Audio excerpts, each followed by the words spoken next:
নমস্কার, মানি মেকিং মাইলেজে আজকে যাত্রা আমরা শুরু করছি। আগামীকালের জন্য নিফটিতে একটা ভ্যালিড ভিউ পাওয়া বেশ কঠিন।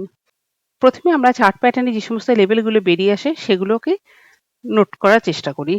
নিফটি গত শুক্রবার একটা রেঞ্জের মধ্যে ট্রেড করেছিল 24,150 থেকে 23,950-এর মধ্যে। যদি আগামী সোমবার 24,150-এর উপরে ট্রেড করে তাহলে কারেন্ট রেজিস্ট্যান্স হবে 24,200 থেকে 24,225 এবং 24,270 থেকে 24,300। আবার নিফটি যদি 23,950 ব্রেক করে তাহলে নেক্সট সাপোর্ট হবে 23,880 থেকে 23,845 এবং 23,780।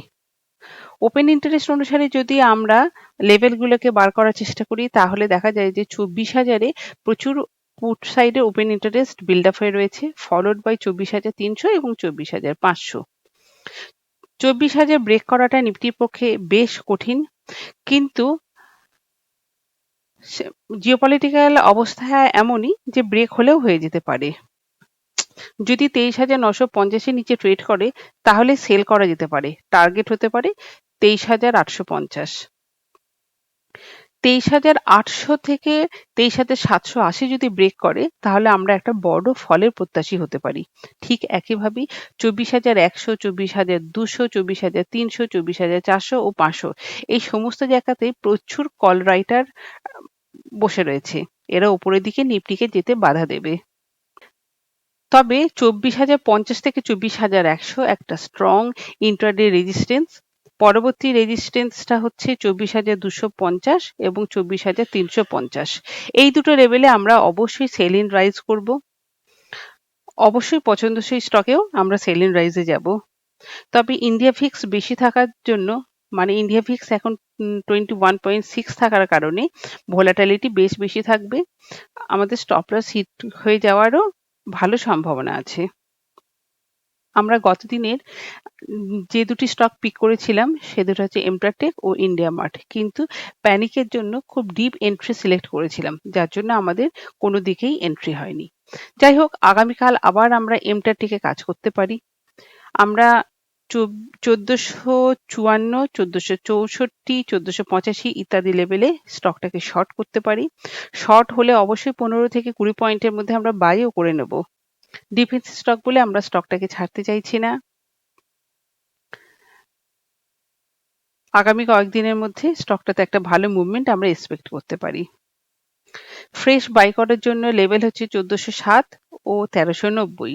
বাই হলে অবশ্যই 1415 ও 1421 এই দুটো লেভেলে আমরা এক্সিটও করব। তবে হঠাৎ করে গ্যাপ ডাউন হলে 2 থেকে 3% নিচে পাওয়া গেলে অবশ্যই স্টকটাকে বাই করা উচিত। এখানে স্টপ লস না দিয়ে কাজ করাটাই ভালো। 2-1 দিনে হোল্ড করে থাকলে আমরা অবশ্যই ডিজায়ার প্রফিট পেয়ে যেতে পারি। পরের স্টক হচ্ছে ক্লিন সায়েন্স। আমরা 1172 এন্ট্রি নিতে পারি। টার্গেট হচ্ছে 1198। ইন্ট্রাডে বেসিসে স্টপ লস হবে 62, 1162, কিন্তু স্টপ লস না দেওয়াই ভালো ভোলাটিলিটির কারণে। আমরা স্টকটাকে সেল অন রাইজ করতে পারি 1210, 1218, 1230 ইত্যাদি লেভেলে। প্রফিটে সেল করে থাকলে আমরা ছেড়েও রাখতে পারি।